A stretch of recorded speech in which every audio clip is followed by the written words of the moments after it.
There we go. We're live. We're live on Facebook. Says we are.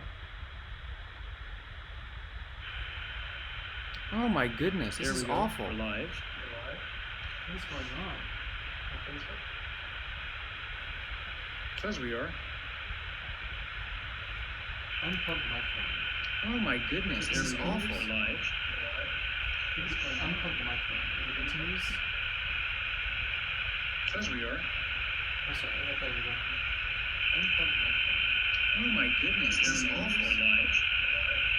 Please unplug the microphone. If it continues. Says we are. Oh, sorry. I thought you were going to unplug the microphone. Oh my goodness, this is awful. It's not the mic. It's not the mic. I didn't notice the call off today. Says we are.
Test, test, test.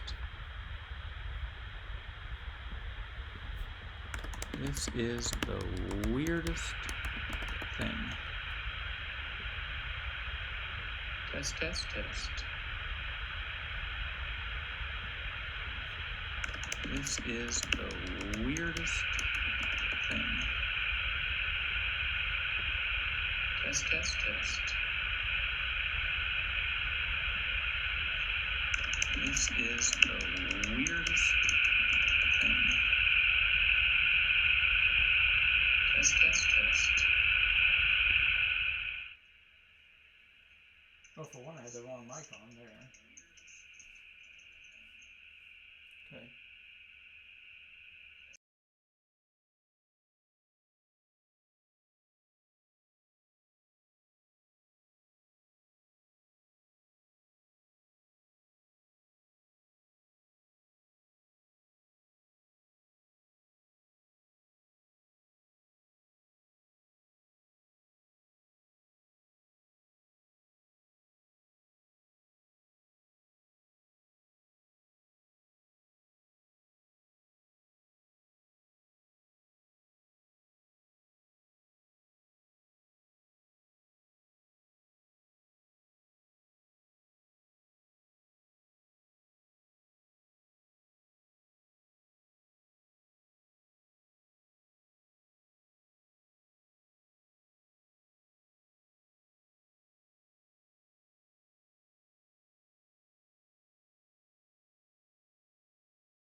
Folks, I'm sorry. I have no idea what's going on. Is it muted right now? Oh. No. Oh, okay. You said you muted a minute ago, so. I'm sorry. I have Okay. no idea what's going on. Is it muted right now? Oh. No. Okay. You said you muted a minute ago. Is there static now? No.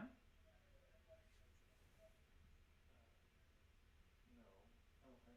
You said you muted a minute ago, so. There's no static. There's no static. Is there static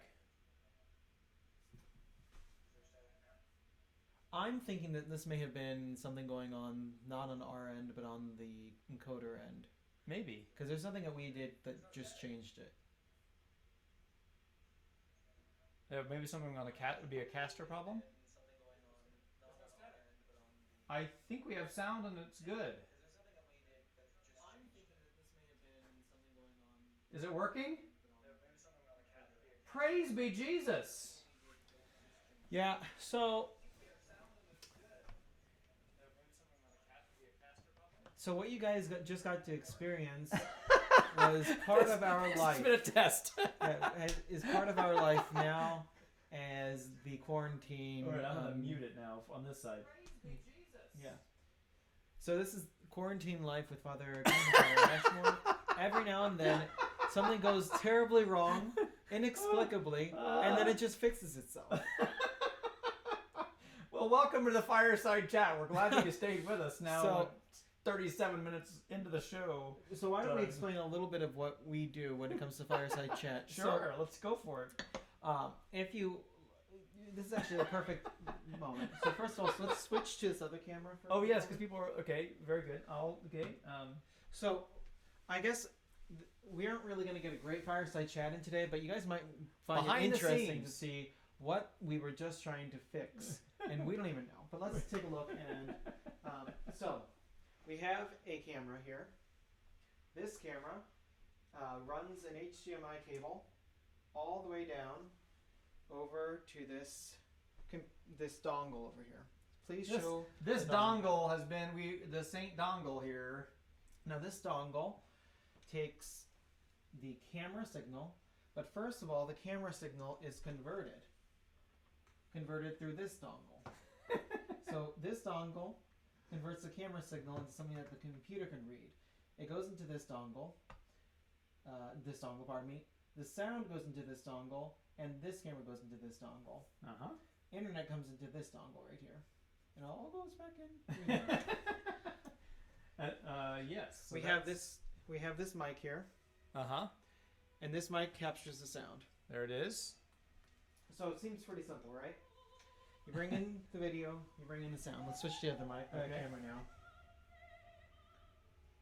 Did you show off our curtains? Oh, well, yeah. We also do have some lighting difficulties. So trying to always figure out the lighting. This is our attempt to make it nice and colorful in here. Now, switch over to the main mic and we'll explain the process. The main camera? No, main process. So, the video and the sound comes in through a program on our computer. Yep. This program on the computer encodes it, and then it transmits that signal to another company called Caster. Right. Caster then sends that signal to Facebook and YouTube. So whenever we have a problem, we have 1, 2, 3, 4, 5, 6, 7 or 8 different points of error. That's right. And when it goes wrong, we don't know. If it's not on our side, it could be on Caster's side, it could be on Facebook's side, it could be on YouTube's side, it could be on Wirecaster's side.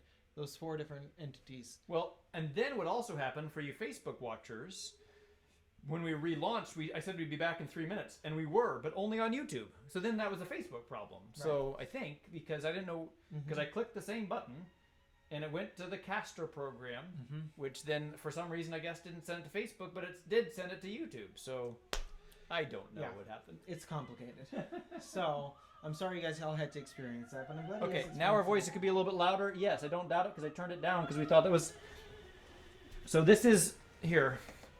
So then I have this box, which then I was changing the volume here, the gain. Now we turned that down. So hopefully this sound now is right. So we're trying to figure out maybe it's the volume here. We tried unplugging that microphone.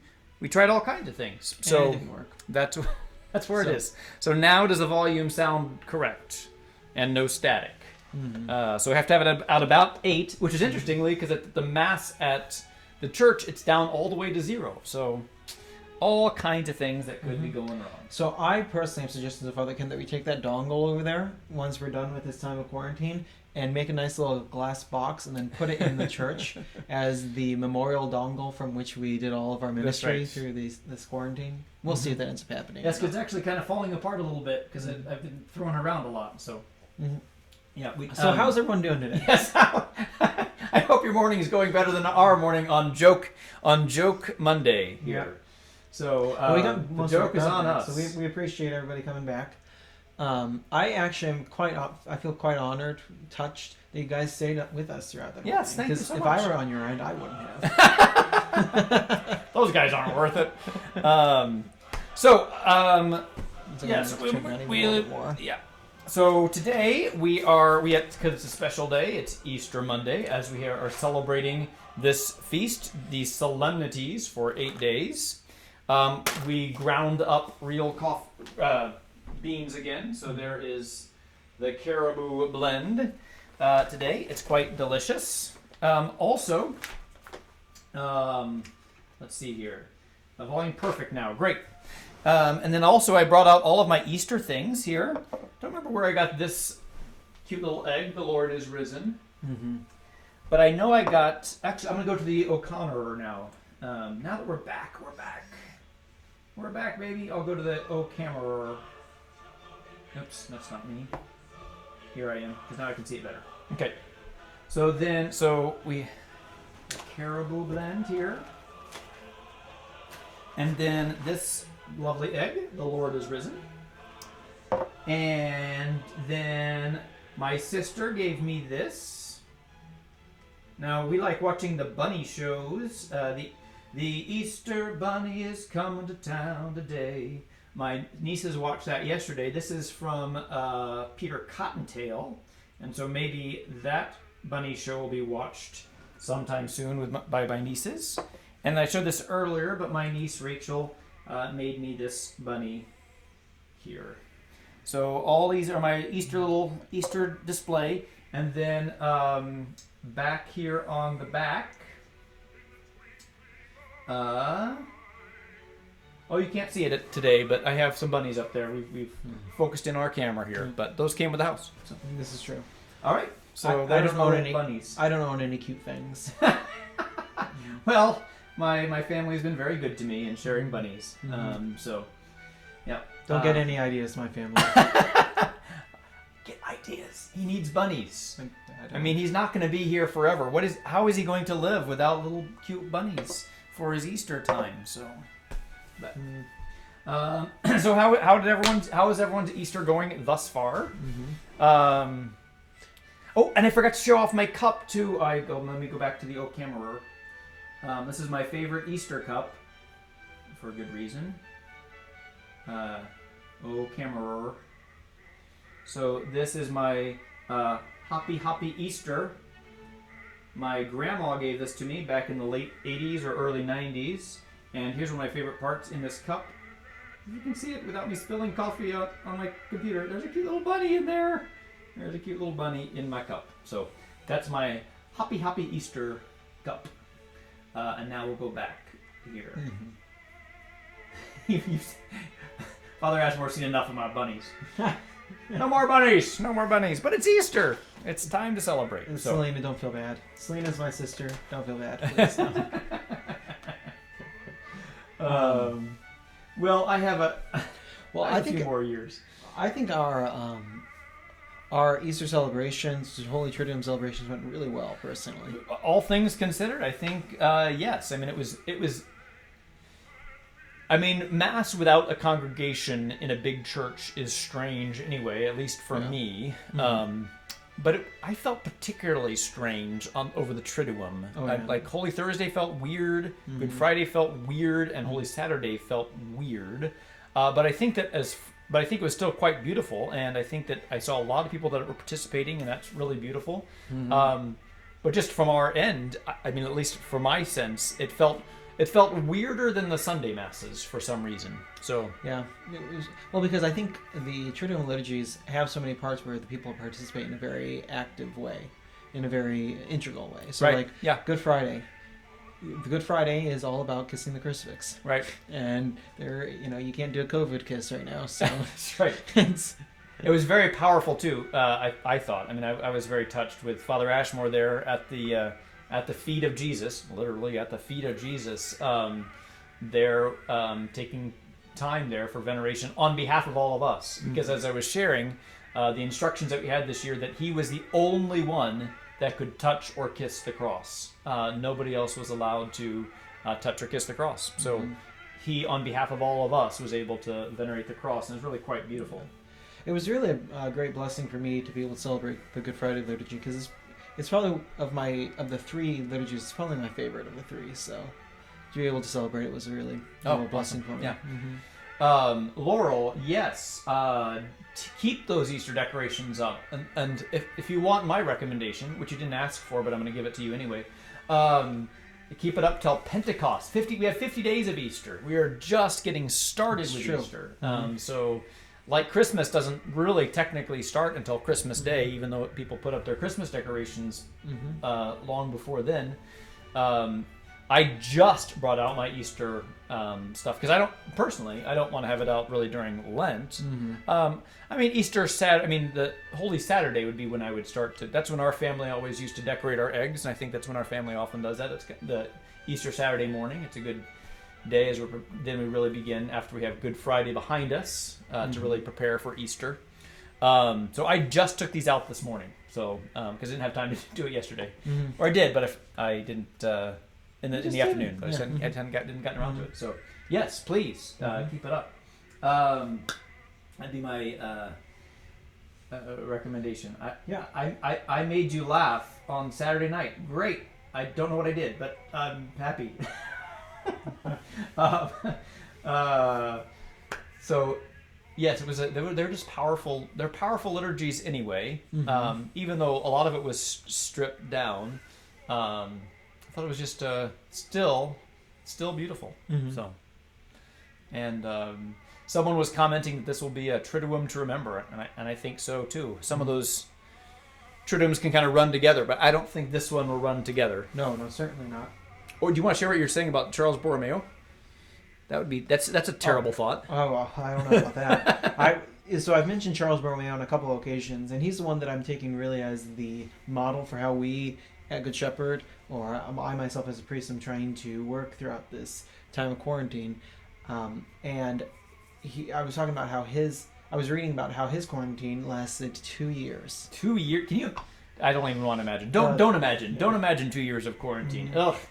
Well, anyway, but if you also say this is the worst it's ever been, it's not. Yeah. At least not yet. I think that's something that's really tempting in our news cycle culture to consider ourselves to be in the worst situation in the world. I've heard one person say that politics in the United States have never been as bad as they are now. And I have to firmly disagree with that, because I saw antebellum politics. I love antebellum politics. What is antebellum? Antebellum? I'm pro-bellum. Anti. No, you're not. Bellum in Latin means war. Oh, you're right. I'm not pro-bellum. Not pro-bellum. There you go, the Latin guy again. Prior to the Civil War. Okay. I really love reading antebellum politics and everything, because oratory is so fantastic. Abraham Lincoln, all these other characters, Daniel Webster, they're all fascinating. Okay. So I really love that. But some people claim that our politics are worse than ever, and it's really, we're not. In fact, it was way worse then. We literally had a civil war. That's right. I mean, literally. Honestly.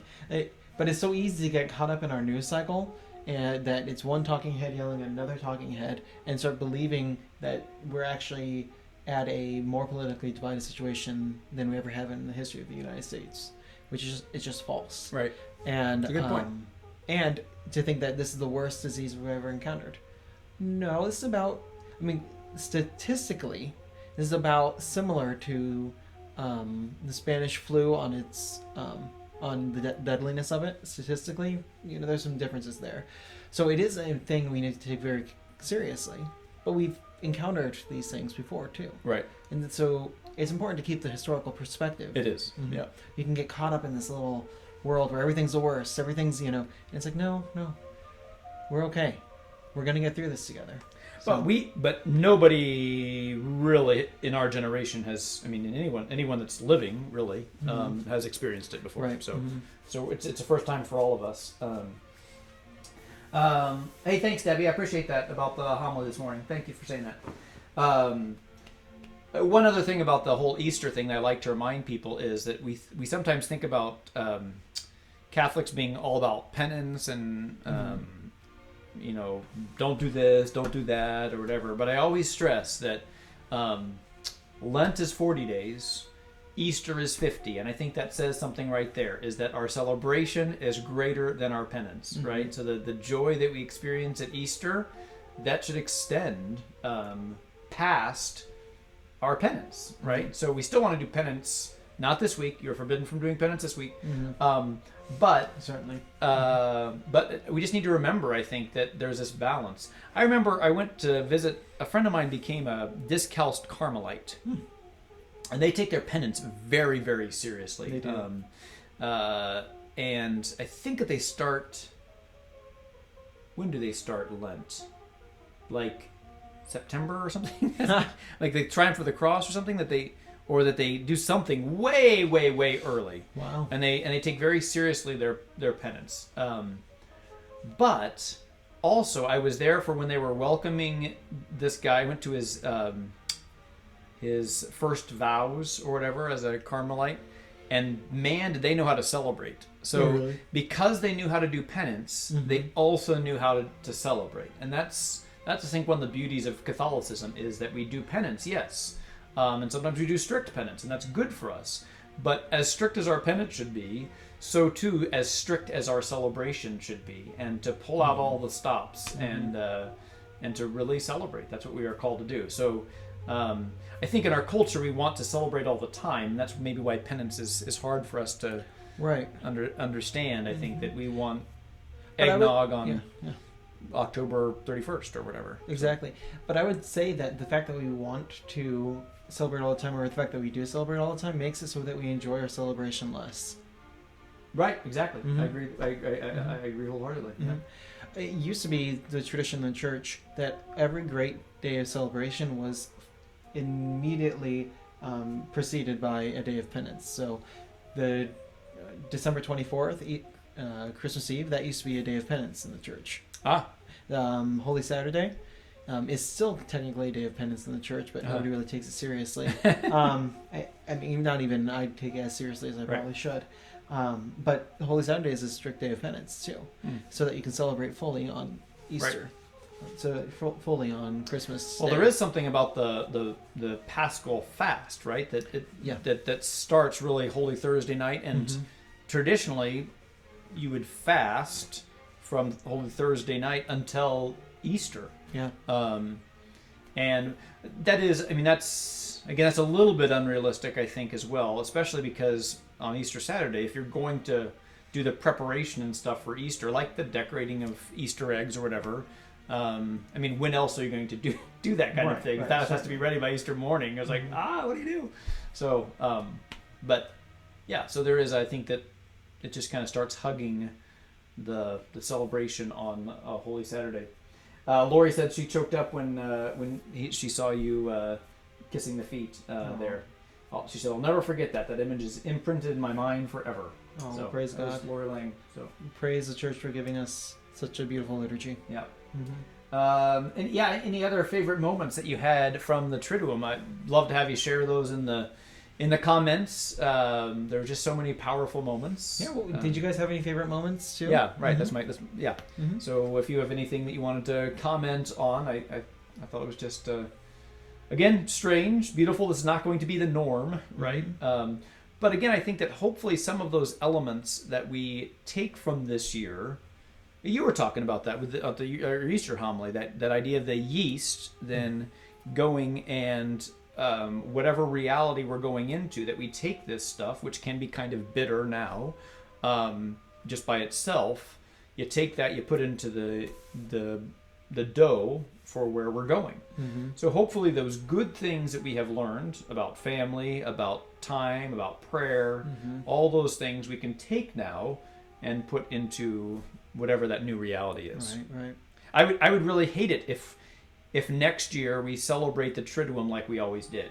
That'd be bad. We would have failed. We would have failed, right? Yes, exactly. Or I think about what our priesthood is going to look like after this. Yeah. I want my priesthood after this to be filled with a lot more spending time with families at homes. Yeah. That sort of thing. We're going and we are entering into the family, the domestic church in a certain way. Right.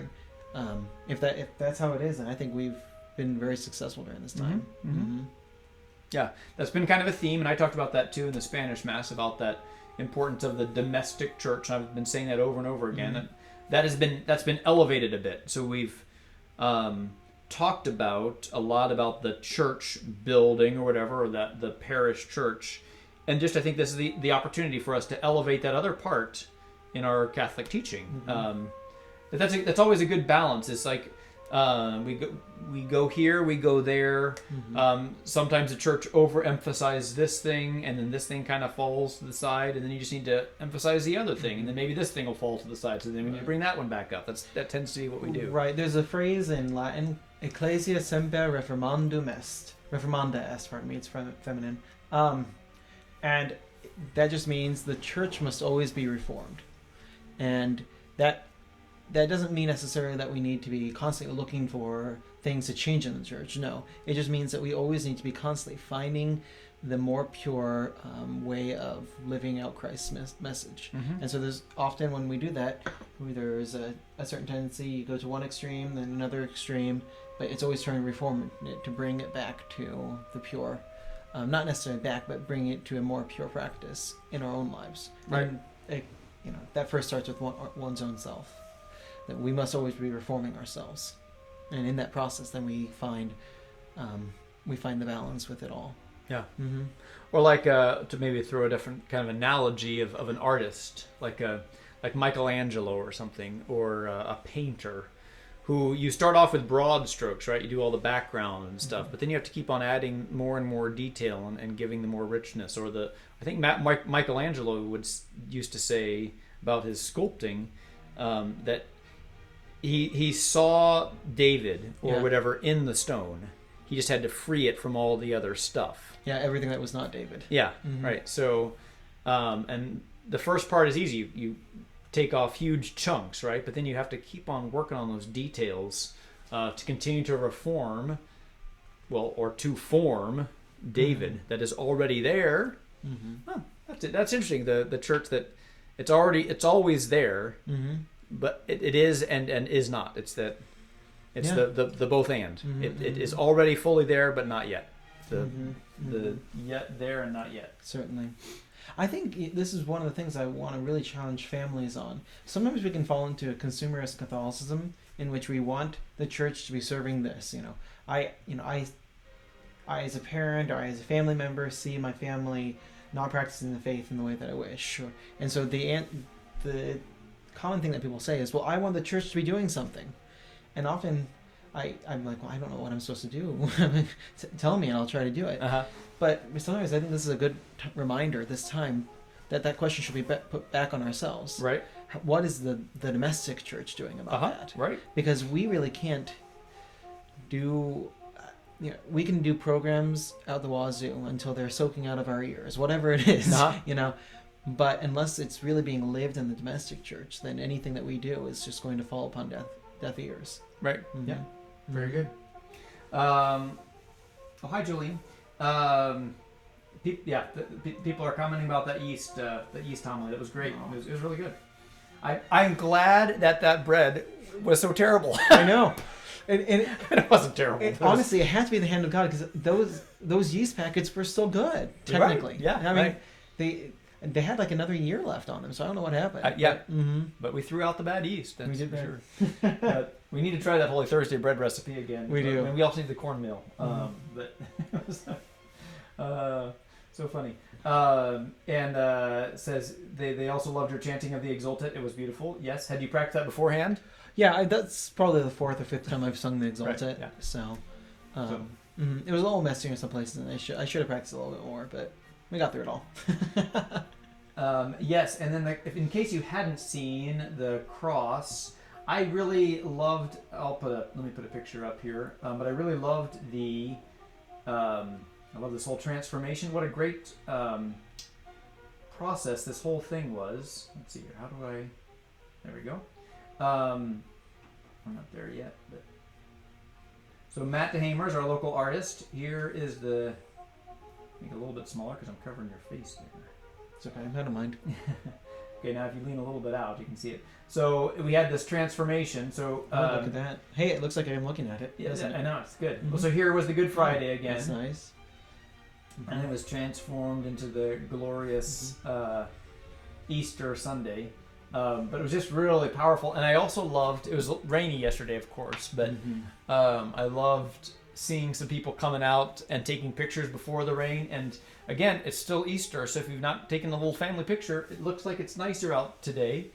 So go take a picture out there with the cross. I think it was quite lovely to see families getting their picture taken. And what a great testimony that's been for our parish and for families, because people take Easter photos, right? And I think people sometimes do that in the church, right, with all the beautiful flowers and everything. And this is a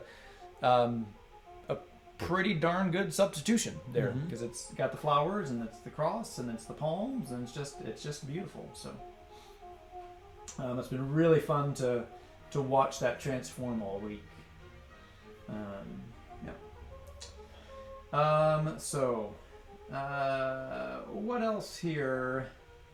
Is there anything else to talk about? I mean, we're running a little bit longer. Of course, we got started a little bit later.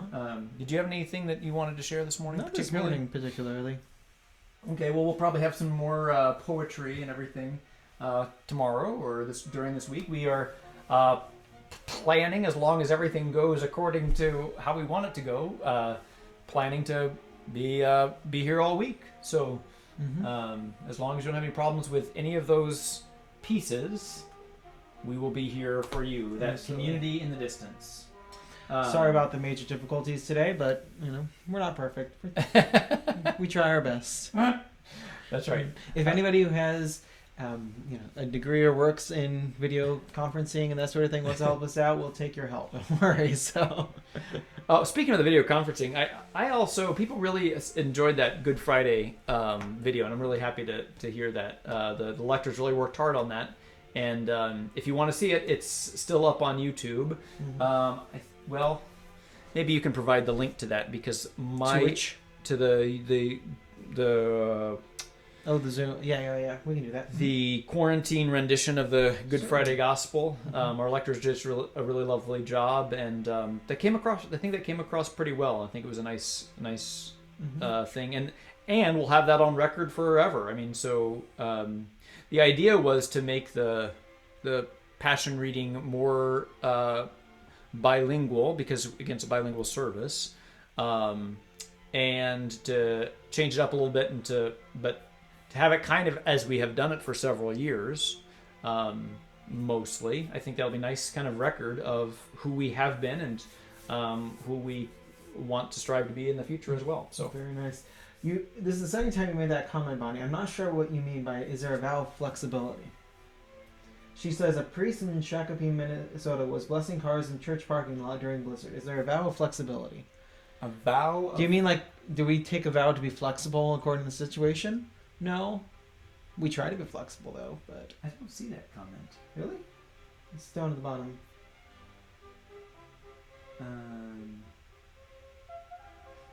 Is it a hidden comment? I don't know. Interesting. I see nothing. Huh. Weird. We should probably sign off at this point, I think. But I want Debbie also put in there, check out that last comment there on Facebook. Debbie says to mention... I gotcha. What are you seeing over there? It's over here. Interesting.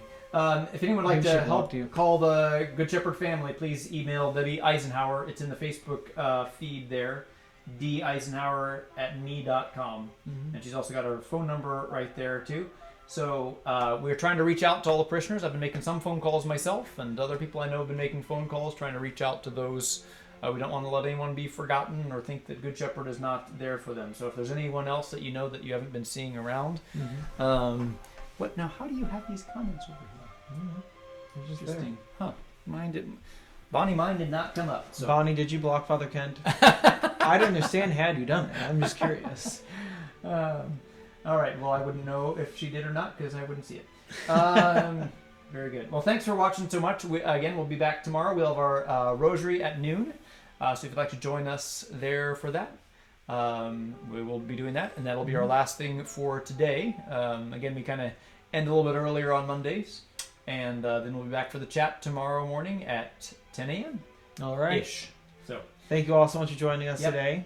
Happy Easter.